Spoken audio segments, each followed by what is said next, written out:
We're doing a class right now at course called Global Missions in the 21st Century. And as a part of the key course content for this class, we're doing interviews with leaders from around the world. And we are excited to release these to you and invite you to pull up a chair and listen in to these enriching discussions. All right, well, I'm here today with Dr. Ronald Laldinsuah. He is the principal of the Myanmar Evangelical Graduate School of Theology in the city of Yangon in Myanmar.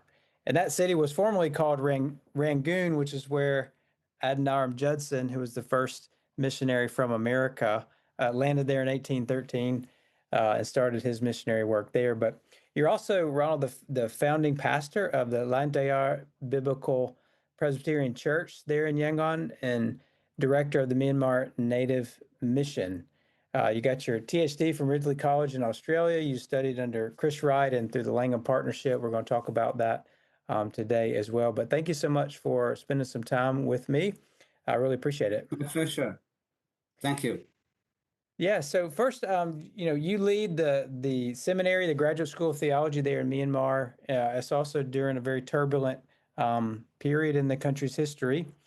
Could you share just your own story, just briefly, how you came to faith and how the Lord called you into ministry and how you ended up in the position you are now of leading the seminary?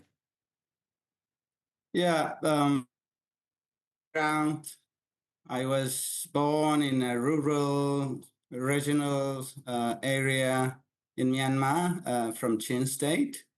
I had siblings with a humble pastor's family. When I was younger, of course, I had no intention to do ministry, church ministry at all, knowing that life was hard with a pastor family. When I turned 17, I conversions, and of course, I didn't listen. I didn't want where to follow where the Lord led. I turned 19, and there was something that I couldn't resist, and therefore I asked whether I can join the Bible seminary or not, and I ended up at seminary. Among my family, three brothers are deacons or church elders. Of us are in full-time ministry right now. Three of us in Yangon area. My family, I am married, three biologicals and two adoptions. Children are young adults living in America, California. Are two their schools, year one, and another one is kindergarten, the young boy. And yes, I've been serving the Lord at the last 18 years and lecturing basically the Old Testament related, biblical study related. That is a bit of a brief background of me. Yeah, sure. Well, now, you mentioned you came from the Chin State, and from what I gathered, a lot of the Chin ethnicity is Christian, though most of the country of Myanmar is Buddhist. But among the Chin minority ethnic group, this has a stronger Christian presence.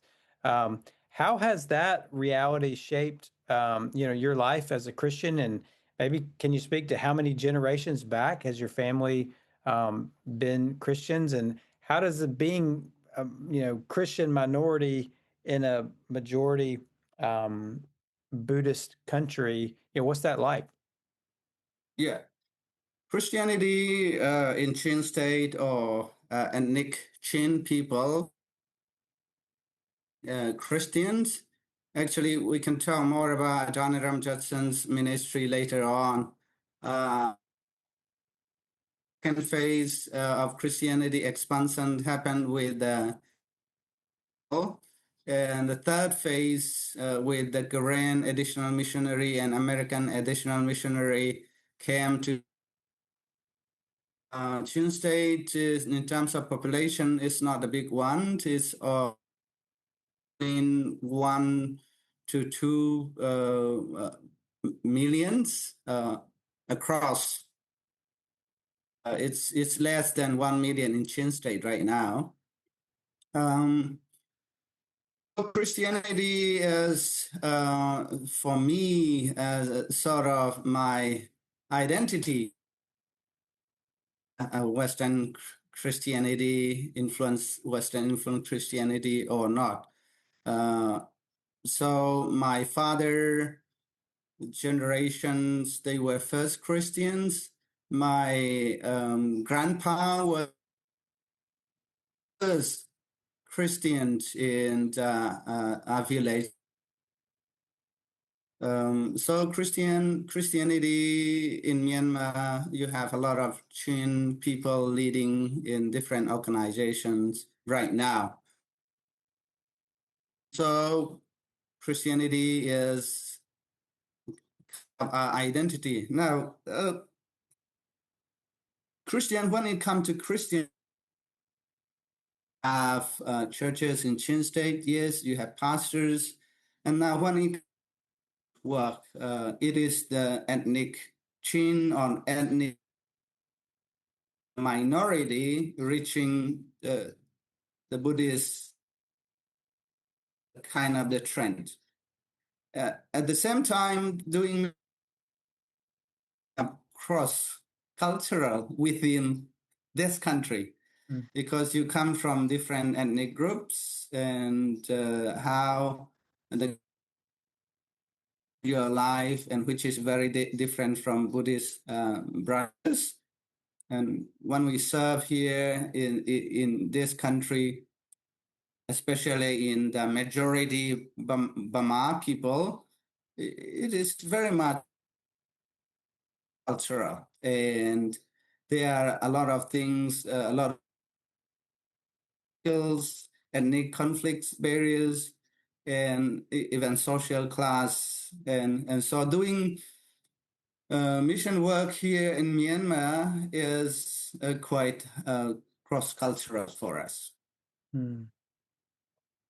So the internet is a little bit skippy, but right when you shared about your father, and then I believe you said your grandfather was Christian too.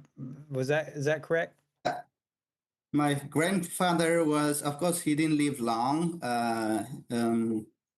So both parents and my grandma and grandpa were first generations. The gospel came through in our region, India. There was a revivals movement. Of course, the Baptist came from Myanmar side, and the Wales missions come from Indian side. So we are regions where we had both front of the gospel. Okay. So they became first Christian. Actually, I want to stress here, my grandpa didn't live very long, but my grandma was in herself called evangelist for a very strong lady. Of course, I didn't see her, unfortunately, myself.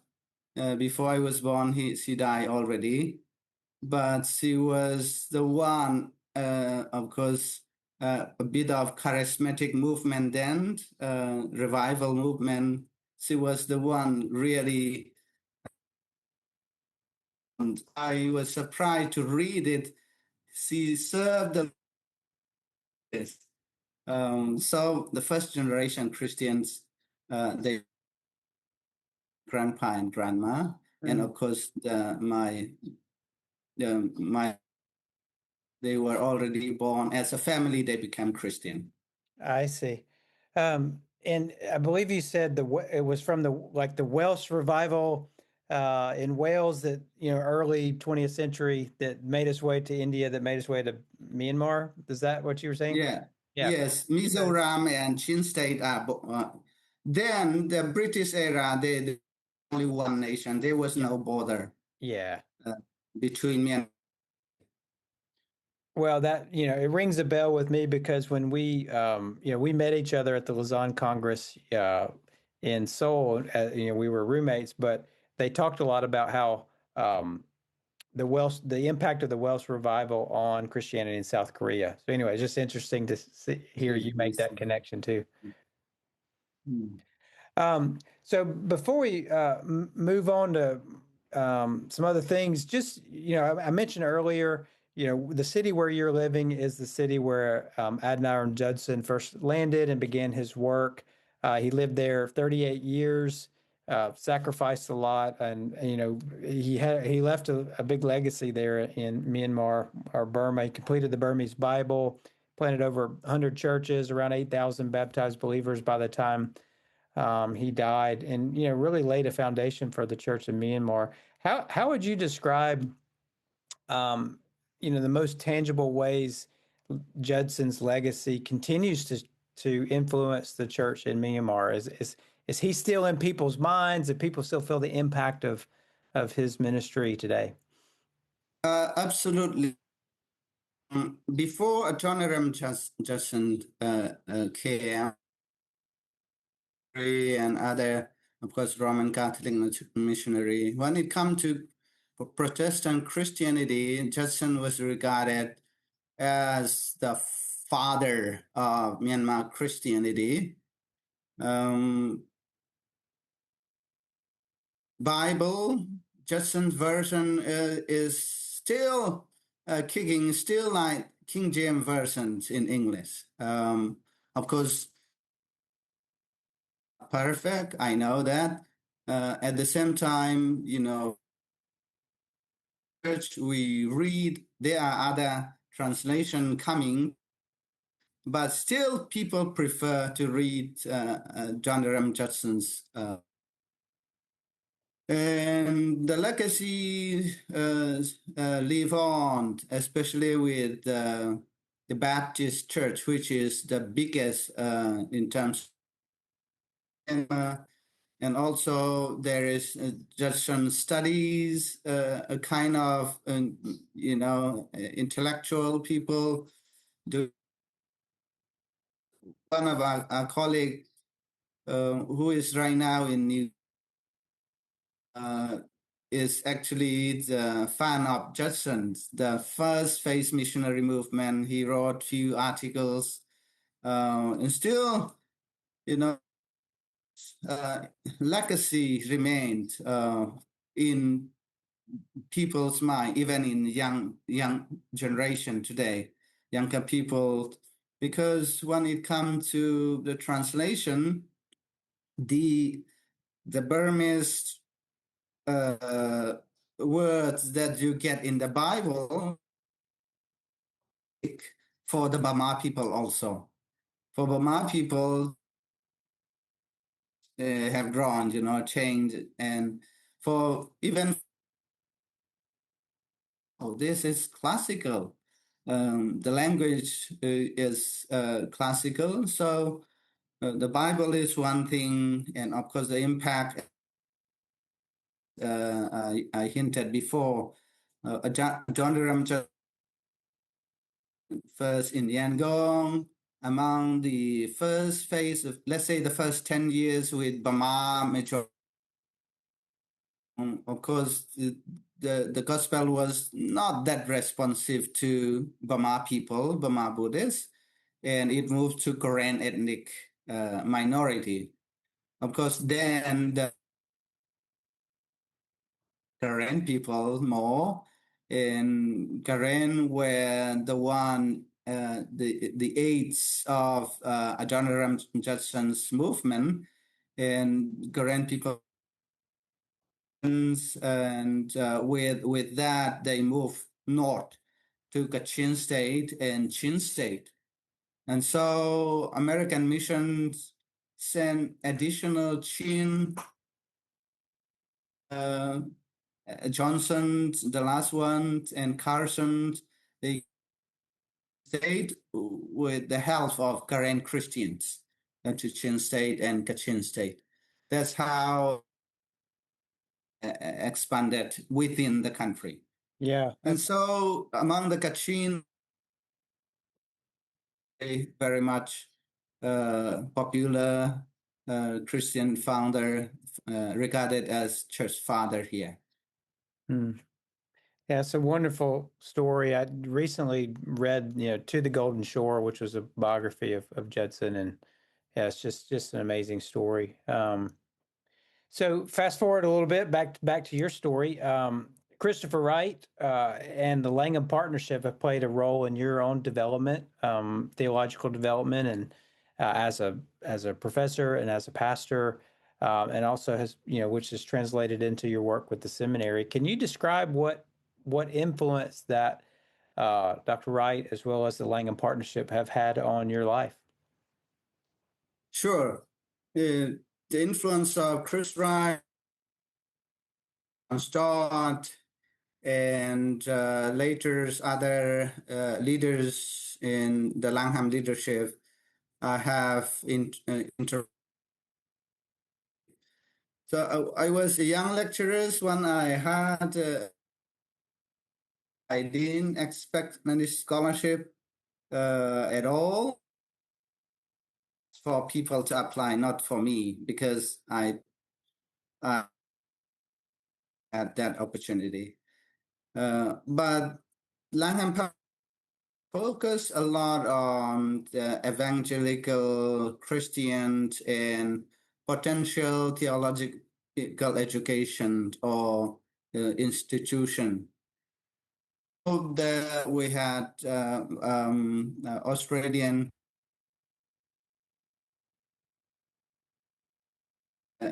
college then, and he introduced me to the Langham Partnership Australia. So they got me as the scholar into the scholar program. So I went to Australia for 3 years. 3.5 years really. My work within 4 years, let's say. Not only Chris Wright, but other leaders, the preaching literature. I had a lot of interaction with them. Langham became a family. What struck me, convinced me even to return back. A lot of people who have gone to the States or Western world don't want to return to stay. The reasons why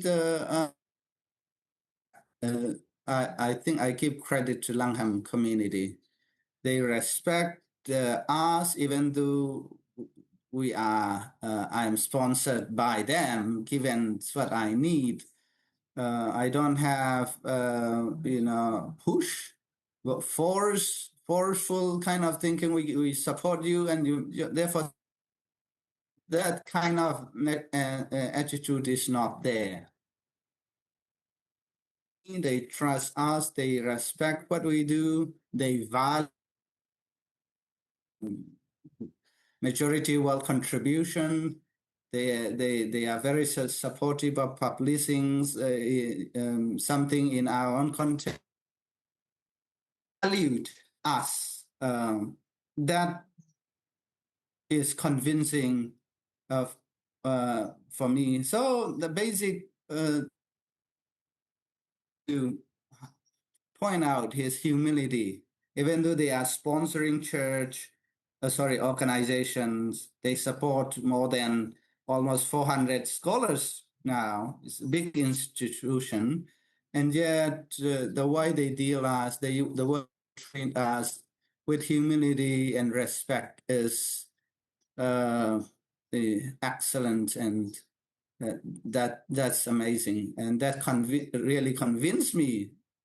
People sacrifice their life, and now why not sacrifice something for my kid to go back? And that And so we came back and served at Max until today with commitment, strong commitment, no matter challenging, and yet, the Langham dream that your contact is still living with me. That's beautiful. It's you know, we live in, they talk about the era of missions that we're in now. Um, it's polycentric missions, the gospel going from every country to every country. And one of the things I appreciated about Luzon is the call to collaborate. But as just you were sharing, really good collaboration depends on humility and respect on both sides, that we see Yeah. one another, we value each other's contribution as brothers, as co-laborers in the same gospel um, ministry. And so it's wonderful to Yeah, that hear. is very important. Let me add to something here, maybe not directly related to the question, the initial question. When I work for my thesis proposals and work for my thesis in Australia, I had a lot of, complaints. This is not that good, and how can I wrestle with German scholars and Western scholarship? To be a PhD student, you need to be in. So I was having the mental battle within my that to my supervisor, Lindsay Wilson, and he said, Ronald, you don't have to worry about that Western world content. Try to bring some contribution. We want that voice. That changed my mind. That though my academic in excellence may not be that level, and yet yes, something that majority world can contribute, which is very different from Western world, and so that maybe they also can see different view, different perspective of something. And so mutual respects and mutual listening is what we need. In Asia, very westernized in terms of Christianity, said in that Western world is perfect, and we take it, and it is not working. It is working in Western world, yes, good, but we can't before we transform or adapt into our culture. That challenge remain here in Myanmar. Yeah, there are a lot of good things we have to learn from Western world. Still, um, you see the need of contextual understanding of anything we take from the West. Mm. Yeah, one of my burdens is to help the church here in North America listen to the majority world voices, like yourself and many others. And even with this interview series for this course that we're doing, I'm trying to, interview people like yourself that are non-Western, and just for let our students here listen in. And so that, and then the way I phrase it in some other seminars we've done is learning together with the whole church. So that, I think that's what's needed. And the Langham Partnership does that well, and they have that podcast where I forget the title of it, but it's something about where they're interviewing people like you and what they're working on and their projects and their ministry. And Chris Wright is usually the interviewer, but I forget the name of that podcast, but I'll put it in the show notes. Um, to change the subject a little bit, Myanmar has gone through a lot as a country, Mm-hmm. and its peoples. It's experiencing a devastating military coup, ongoing civil conflict. There's, uh,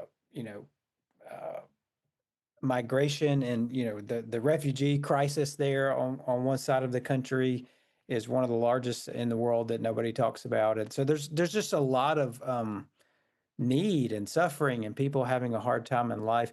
How does that impact the way Christians live, go about their daily lives? What does that look like for the life and ministry of the church, ministering in a context of need? How does that impact how you teach your students? How we are to live as Christians and as the church in a context where there's conflict, there's war, there's uncertainty. There was an earthquake a year ago. There's just a lot of need. Yeah, how do you address that? Yeah, unfortunate. Sometimes I say that we're talking about Myanmar crisis because crisis after crisis. Yeah, the political upheavals for the last 5 years, and even today, wanting no substance change at all, and people have hope for the future amidst natural disaster and so on. It's sad reality here in clip. I don't know who the guy was. He said that what is Myanmar good of? Exporting, what they are good at is exporting refugees to Bangladesh, India, Thailand, Malaysia. Do is to export refugees, Mm. which is true, sadly. And as I mentioned, amidst the floods, the earthquake, and the natural disaster. So now the Christians,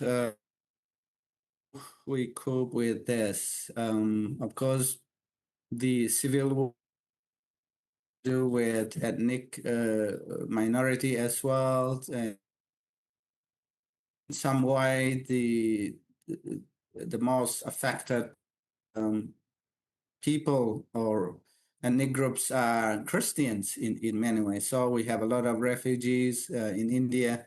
Our people end up in Malaysia and so on. But the Christian in Myanmar, how do we cope with that? Is not not everything bad because we survive, and this problem create a lot of opportunity to evangelize our neighborhood in some way. Christians through locals and even international support. Yeah, many Christians did a lot of humanitarian work in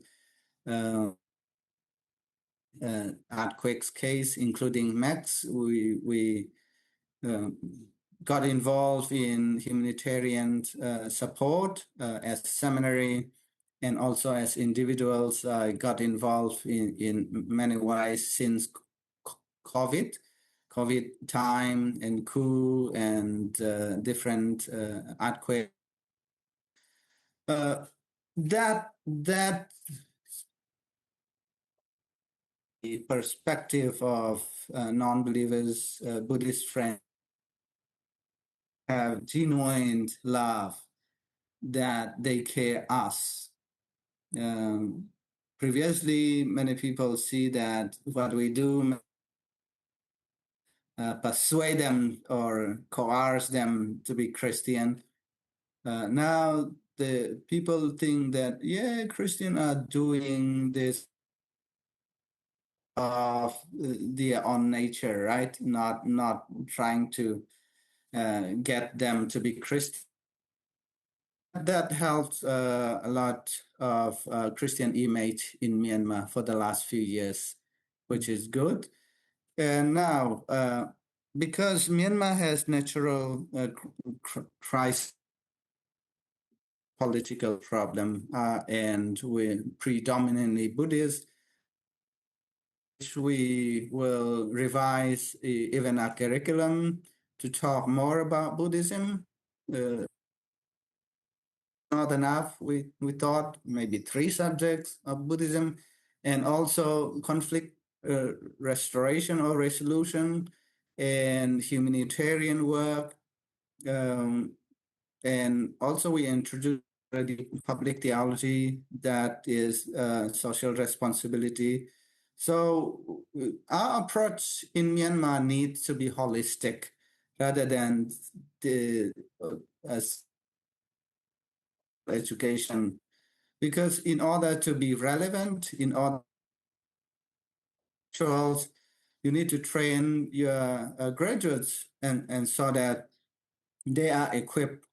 Maybe they end up their ministry as humanitarian workers or private teachers, which is a nation building. And so we will, of course, we improved a few years back, and now we have to improve more to suit the more in light of, as you mentioned, natural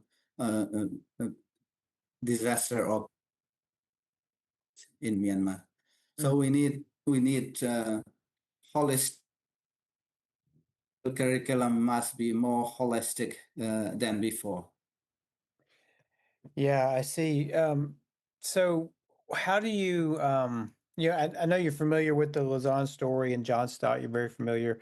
And back in 74, when the first Lausanne Congress was held, how they were really wrestling through how do we relate gospel proclamation with social concern, justice, ministry to the whole person, their physical needs. How do we hold these two together? Renee Padilla was a part of that discussion.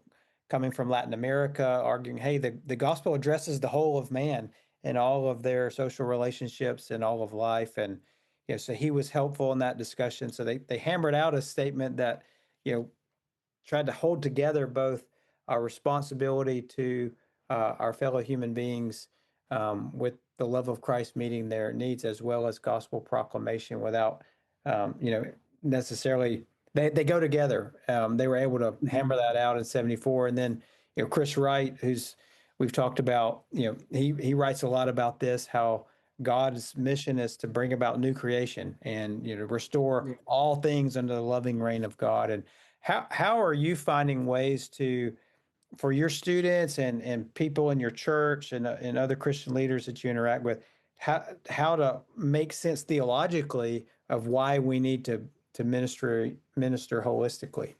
What theological resources do you draw upon to help them see that? Um, yeah, uh, I am influenced by social responsibility and gospel priority.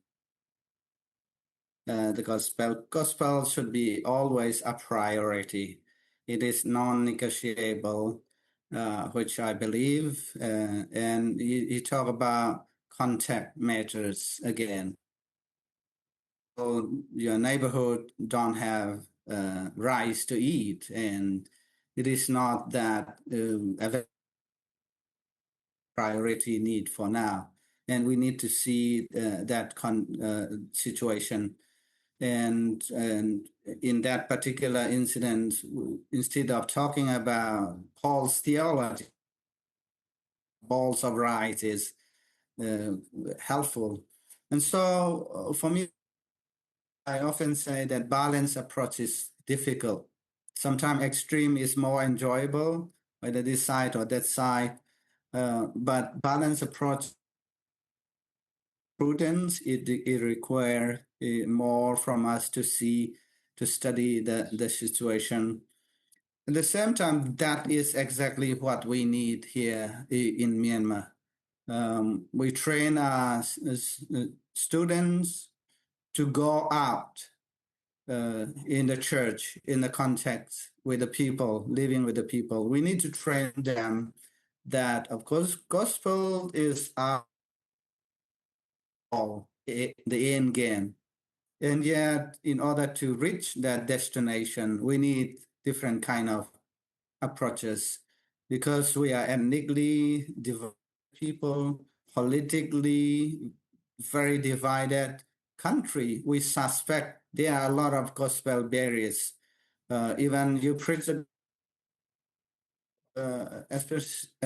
especially from a Buddhist back, Western, uh, dominance, they will read it straight away. But in order to change, we need relational approaches of different thing. Even education is a good way, and a lot of Christian now is starting private school, and so in their children because they regard that Christian they have uh, disciplined and even in terms of language and so on. It's a very good approach for our final gospel destination. So we need to train our seminary students and so that they are prepared. Of course, the past decades, especially evangelical, our students to be good in English, to be in theology, and so that they go to Singapore for further study and for America. That was, used as a bait or sort of a goal. So for me, what I often argue among seminary here is our final goal should be a graduate profile that they are yeah, there are people, smart people who will go to Singapore, Australia for further study. We don't have to worry about it. What is people who go back in ministry, do B class in seminary, and yet that B class people are what we need to focus. We need to pay more attention to these people who actually go back, and so they are equipped in their ministry, in their context. Hmm. Design our seminary curriculum in light of that also. Yeah. Now we I mentioned earlier that you're the director of the Myanmar Native Mission, and you mentioned how just ministry in Myanmar is so often cross-cultural. There's multiple ethnicities and language groups, and whereas some of the minorities have a lot of Christian presence, the Burmese, a majority is Buddhist, and so ministry to them is already cross-cultural even within the country of Myanmar. Um, how are you training? How do you go about training people to minister cross culturally? What kind of things are you um, instilling in them? The keys to crossing those cultures in order to make Christ known among people that have a different ethnic background than them. For our group, it's not a big mission network. It's small, a few individuals working together to send, including our local church. Doing mission or sending our missionary is in DNA. Myanmar Christians, I know Chin Christians. We regard this as a must. It's not an option. They must do something for mission work. Of course, local evangelism is another thing, but sending out someone is a kind of a tradition. And so in network, we do support local. Too big, a big word in my opinion. So yes, some are living in a very rural area, very different context.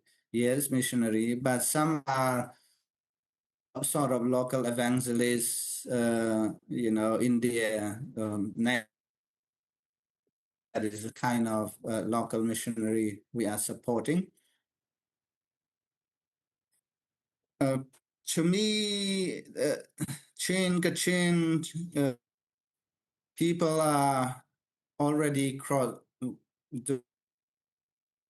cross-cultural, and therefore in seminary we introduce that, which is, I think, very fundamental to know what how they are different from us and so on, is fundamental to cross-cultural people, and therefore we introduce a few years apology in a seminary. Of course, there are a lot of short, yeah. Ronald, real quick, it broke up right when you said so. Like basically, the most fundamental thing is, and then it went silent for a few seconds. So I missed what you said was the most important thing that you want to get across to them. What is fundamental, I mentioned, is that in order to do cross anthropology study, especially the is very fundamental for us, I believe, because we, including myself, we do mission work somewhere, not really the other side see us, what they want, what they like, what they don't like. With caring that, we just simply preach the gospel and so on. Yes, in some way, God is great. It works in some people's life. Yes, there are people turning their life to God, to which we should pray the Lord. At the people away even farther. A lot of people, nationalists, leaning people, and of course they have the radical side of people as well. And so, of course, here again,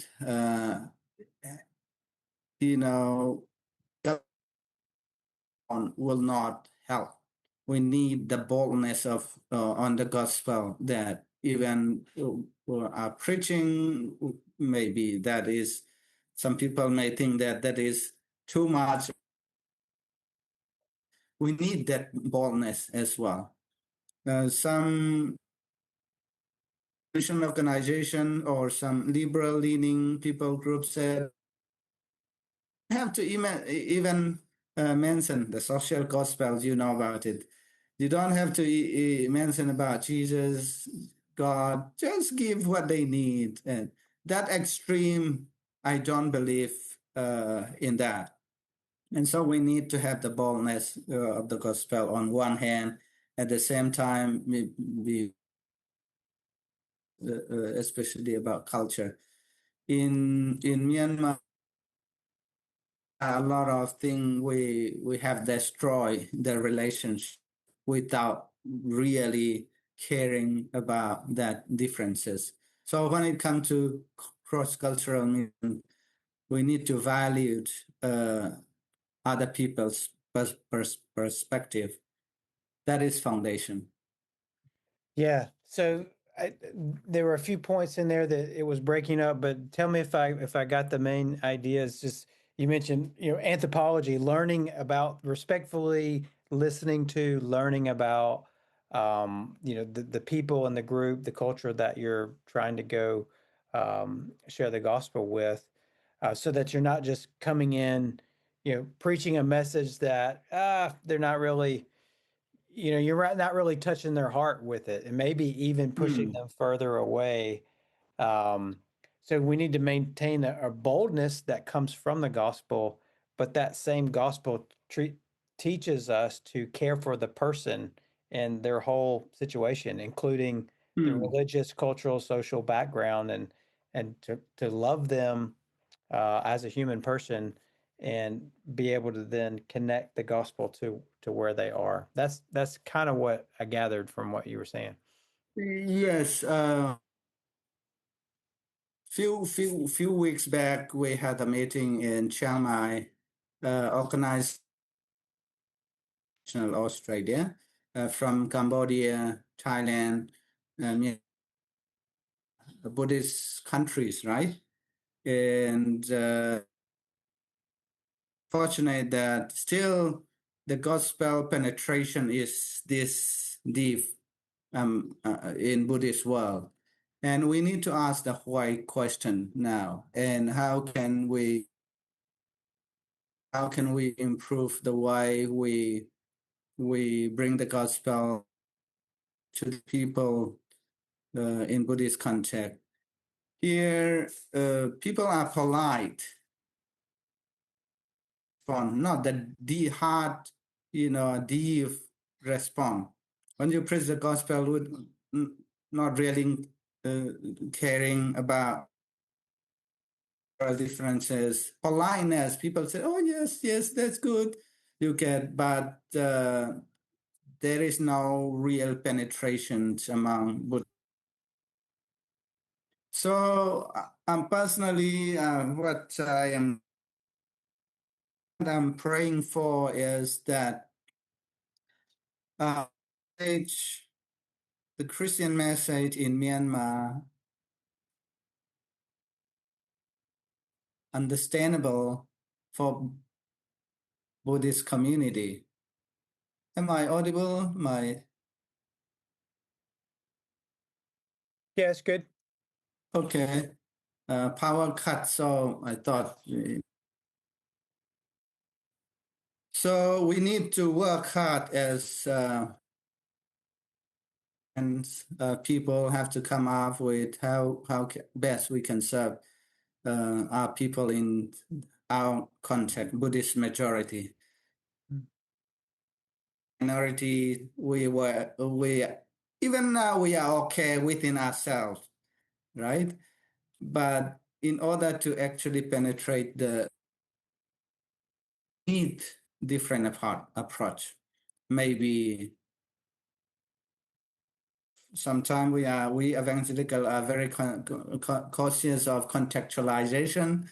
We don't like too much contextualization, but I think Myanmar Buddhist world need different approach that we need to improve the way we present the gospel. So our missionaries and people who are doing, even pastors, we need to aware of the group that we serve.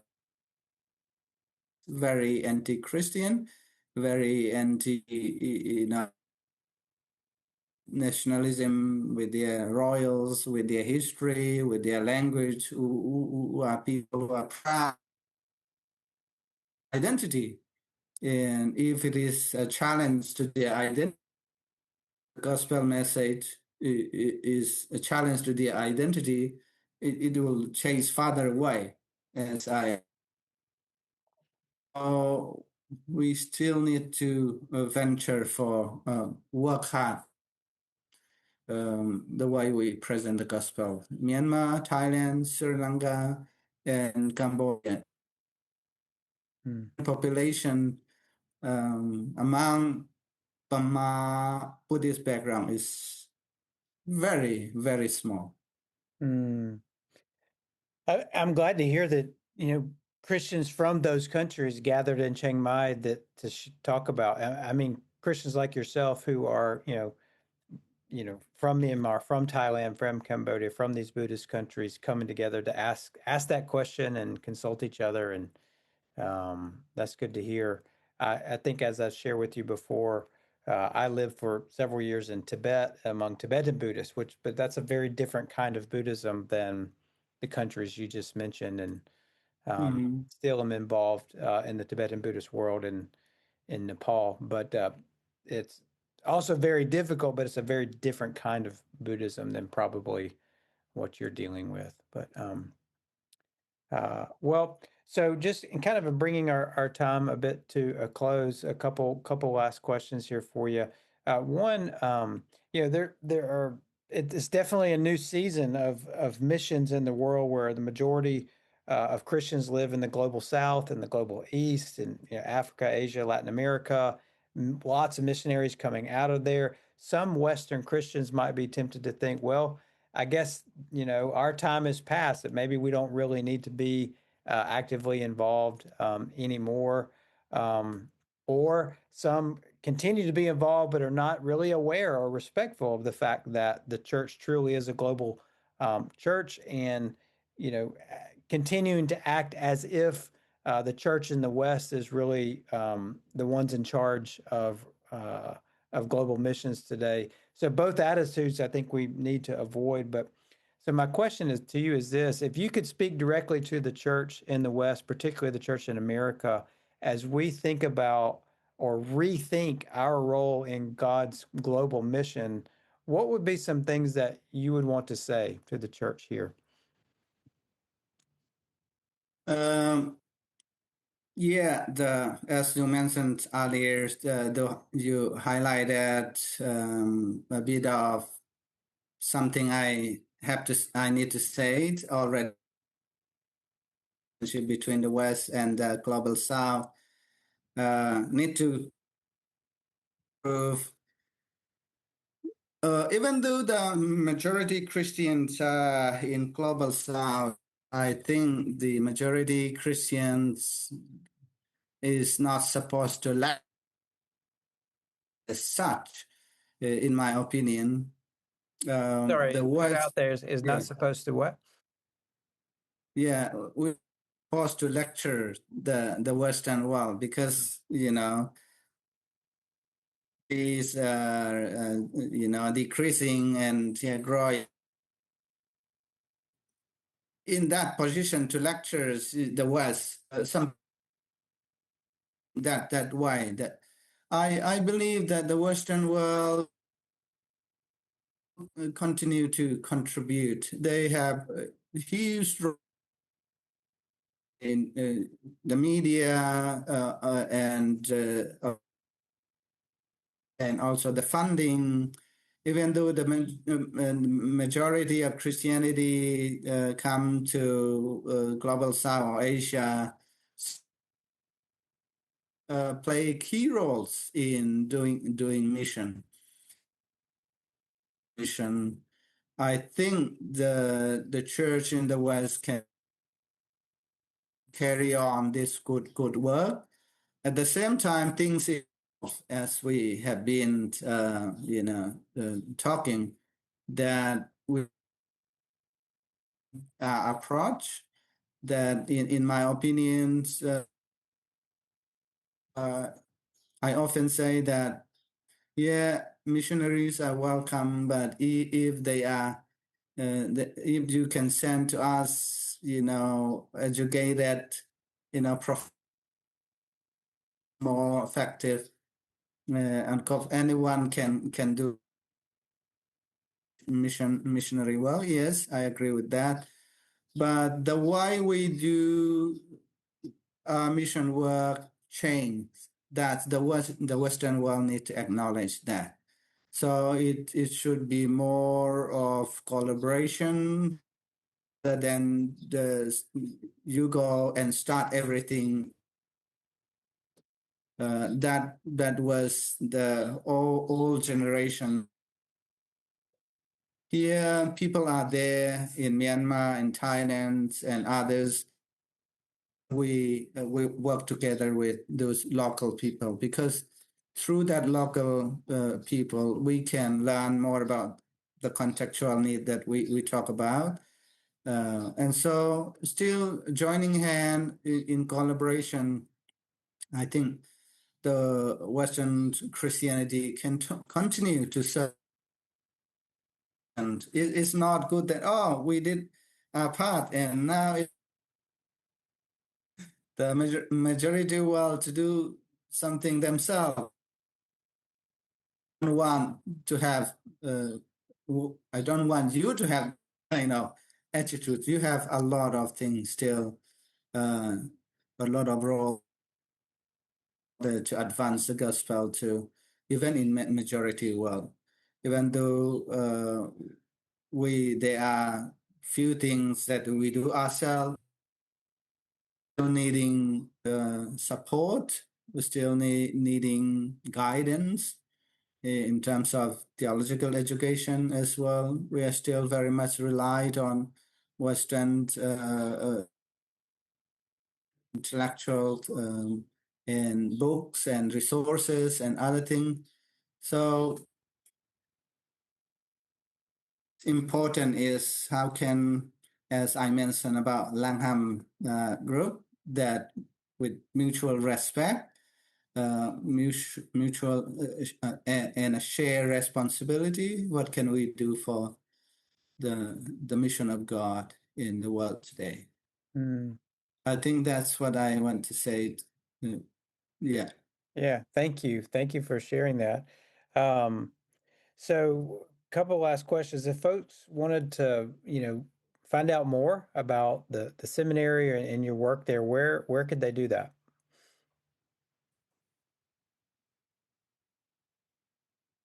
What do you have a website or something? Where can they find you online where they Oh, can? yes.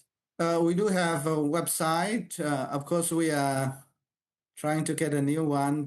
This was created long ago, and now our administration are saying, "Oh, we need to update it." So we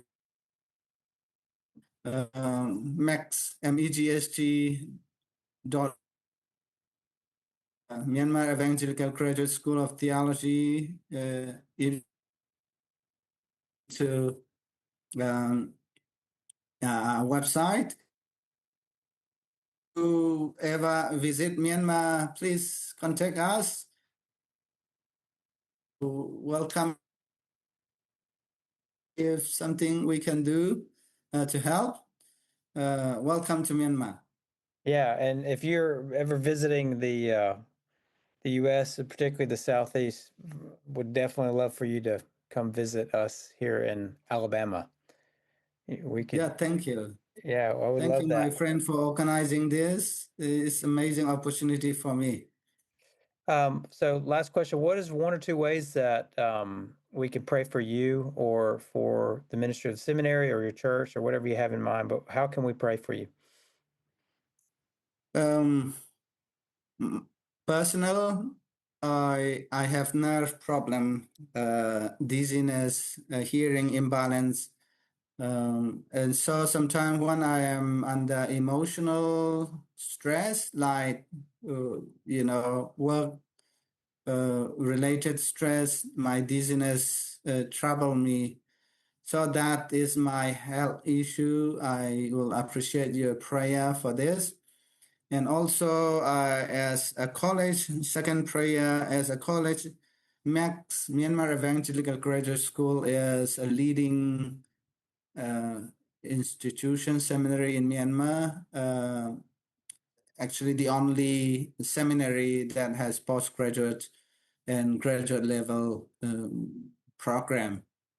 If you pray for our seminary to be, of course, to grow in quality and quantity, and also to grow to be contextually relevant here in Myanmar, not simply existing as a seminary or institution, but the way we serve to our students and the content, the resources is contextually relevant to the people of Myanmar. Mm, So yeah, two prayer requests. yeah, sure. Well, let me close in prayer and then I'll let you go. If you enjoyed this episode of the Christ Our Redeemer Seminary podcast, we would love to hear from you. Please leave a comment, leave a review, and then share it with others. That would really help more people find and engage with this content. Thanks for listening. God bless you.